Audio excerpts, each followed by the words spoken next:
Assalaamu calaykum waraxmatullaahi wabarakaatuh. Kusoo dhawaada janaalkeeni Zack Multimedia. Haddii ay taa marka kuugu horeysa haddii YouTube janaalkan aad soo booqatay, magacaygu waa Zakariya Axmed. Waxaan halkan aan ku soo bandhigaa arrimaha multimedia iyo sidoo kale product review. Maanta muuqaalkeena wuxuu ku saabsan yahay ogeysiis aad in badan aad wada sugayseen oo aadna rajaynayseen oo janaalkana aad ka filinayseen. Ogeysiiskani maanta wuxuu ku saabsan yahay in aan sameynay madal markaasi aad ka baran kartaan xirfadaha markaasi ugu muhiimsan. Madashani waxaa lagu magacaabaa oo aan maanta aan dooneyno inaan daahfurno zackmultimedia.com. Waa website markaasi aad ka helayso koorsooyinka markaas aan bixino oo aad si online ah aad ugu baran karto. Waa madal markaasi oo e-learning ah oo aad ka baran karto xirfadaha markaasi kala duwan oo aadna ka heli karto wax walba markaasi aad kaga baahan tahay xirfadaha muuqaal samaynta iyo sidoo kale cod hagaajinta iyo sidoo kale basic computerka iyo sidoo kale waxaad ka heli kartaa qalabyada markaas aan iibino oo aad si fudud aad halkaasi aad ugu dalban karto. Waayo dhalinyaro fara badan ayay waxay aad iyo aad u daneynayeen sida koorsooyinka aan u iibino iyo sida markaasi qalabyadeena aan u iibino. Laakiin waxaan ku soo aroorinay madal markaasi aad ka heli karto waxyaabahaasi oo idil. Marka si aad iskaga diiwaangeliso website-keeni kaliya waxaad u baahan tahay inaad soo furato any browser markaasi kuugu jiro. Ugu hore marka waxaad soo furanaysaa browser walbo midka markaasi kuugu jira. Kaliya marka qaybta searching-ka ayaad waxaad ku qoraysaa zackmultimedia.com. kadib marka inta markaa dhacdo isla markii waxaa lagu gudbin doonaa website-keena bagiisa hore. Ugu hore marka website-keena hadeertaani design ahaan sida uu u design gareysan yahay waa midkani. Marka haddii aad rabto inaad iska diiwaangeliso website-keena si markaasi aad koorsooyinka aad u qaadato, kaliya waxaad u baahan tahay inaad ku dhufato halkaas ay ku qoran tahay sign up. Marka meeshan sign up-ka ayaad dooranaysaa. Markaad doorato marka qaybtan ugu horeyso wuxuu ku leeyahay hore miyaad username iyo password ayaad u lahayd. Kaliya marka hadda waxaa tahay qof cusub, kaliya waxaad ku dhufanaysaa halka ay ku qoran tahay register now. Markaad register now aad dhahdo marka meeshan waxaad ku buuxinaysaa magacaaga hore iyo last name-kaaga ayaad ku buuxinaysaa. Kaliya marka anaga hadda tusaalehaan oo kale waxaan leenahay Zakariya, last name-kana waxaan leenahay Ahmed. kadib marka meeshan username-ka aad website-ka aad ku soo galayso ayaad halkaan gashanaysaa. Tusaalehaan oo kale aniga username-ka aan rabo inaan ku soo galo waa Zakariya gmail ayaad gelinaysaa. waana muhiim gmail-kan inuu noqdo mid mar walbo active ku ah. marka anaga hadda tusaalehaan oo kale hal email ka mid ah emailadeena ayaan gelinaynaa. kadib marka meeshan qaybtan hoose marka waxaad gelinaysaa password-ka markaasi aad rabto in aad website-ka aad mar walbo aad ku gasho. kadib marka anaga waxaan leenahay password-keena waxaan ka dhiganaynaa mid markaasi fudud. adiga marka any password waad dooran kartaa. mar walba marka waxaan kula talin lahaa inaad doorato password aad iyo aad u adag. kadib marka password-ka ayaad mar labaad meeshan ayaad ku celinaysaa. hadeerta markaad geliso gmail-kaaga iyo password-ka markaad geliso oo aad rabto inaad ku soo gasho website-ka, kaliya marka meeshan waxaad ka dooranaysaa register. markaad register aad dhahdo waxaa lagu gudbinayaa dashboard-ka oo aad markaas website-ka aad ka yeelan doonto.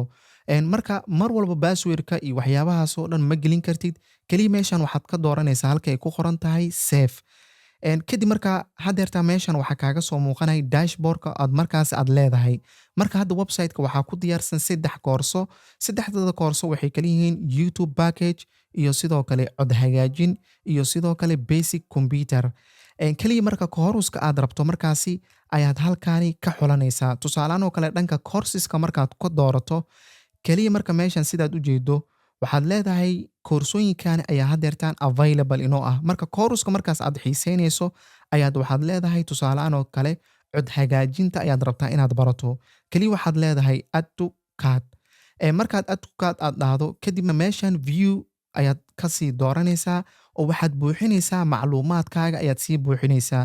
hadda marka meeshan waxaa lagugu leeyahay waxaad dooratay koorsada cod hagaajinta. qiimaheeda marka hore wuxuu ahay 15, hadeertaan waa $10.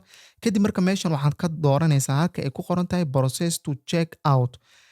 kadib si marka kooruska aad rabto inaad sii iibsato ayaad usii gudgalaysaa. marka meeshan waxaad ku qoraysaa magacaaga saddexaad. tusaalehaan oo kale aniga waxaan ku qoranayaa Zakariya Ahmed. 3 magac ayaa lagaa rabaa inaad meeshaas geliso, laakiin anaga hadda hal magac ayaan gelinaynaa. sidoo kale marka gmail-kaaga oo hadda aad ku soo samaysatay ayaad halkaas ayaad mar labaad gelinaysaa. lacalla haddii aad passwordka aad ilaawdo oo website-ka aad ku soo gali lahayd waa meesha markaasi passwordka lagugu soo diri lahaa. Kadib markaan Gmail-ka aan gelino kadib marka meeshaani location-ka aan joogno ayaan kasii dooranaynaa. Anaga marka hadda waxaan gelinaynaa meeshaani Soomaali ayaan gelinaynaa. Markaan Soomaali aan gelino marka gobolka markaas aad ka joogto ayaad halkan kaga sii dooranaysaa. Anaga hadda waxaan joognaa gobolka Banaadir. Kadib marka caasimadda ayaad meeshaani kasii dooranaysaa waad ku soo qoraysaa. Marka zip code-ka Soomaali maadaama zip code aysan lahayn 252 kadibna marka nambarka aad lacagta aad ka soo diri doonto ayaad ku qoraysaa. Marka tusaalehaan oo kale aniga nambarkan ayaan gashanayaa. Kadib marka meeshaan address-ka marka address wax un iska geli maadaama Soomaali aysan lahayn wax address ah. Aniga wax un ayaan iska gashanaynaa Mogadisho ayaan leenahay. Kadib marka meeshaan Mogadisho markaan dhahnay kadib marka habka lacagta aad u bixinayso ayaad meeshaan ka dooranaysaa EVC, Somnet iyo Somtel. Hadda intaas ayaa available inoo ah. Marka EVC-ga oo kale markaad ku bixinayso EVC-ga ayaad dooranaysaa. Kadib marka waxaad leedahay Play Now ayaad leedahay. Markaad Play Now aad dhahdo isla markiiba order-ka aad soo dalbatay ayaa inoo soo dhici doono. Marka haddeertaan waxaan dhameynay macluumaadkii guud oo koorsadiina waan order garaysanay oo waan dalbanay. Laakiin goormee ayaa lagu soo fasixi doonaa kooruska? Waxaa lagu soo fasixi doonaa marka aad khidmadii aad soo bixiso oo kadibna la hubiyo. Kadib ayaad waxaad arki doontaa dhankan courseska inay kuu soo galeen koorsadii markaas aad dalbatay oo cod hagaajinta. Marka kooruska halkaana aad ka iibsatana waxay kuu noqon doontaa waa course lifetime oo access ah oo noloshaada kaama dhici doonto. Kooruskan aad halkan aad ka iibsan doonto waxaan kugu soo dhaweyn doonaa gacmo furan iyo waxaan ku leeyahay maanta baro xirfad si aad mustaqbalkaaga aad ugu baxsato. Waxaan idinkaaga tagi doonaa sidaas iyo nabadgelyo. Wassalaamu calaykum waraxmatullaahi tacaala wabarakaatuh. Waa inoo muuqaal kale. Guuleysta. Maca assalaama. Qarni Advert, saaxiibka guusha ganacsigaaga.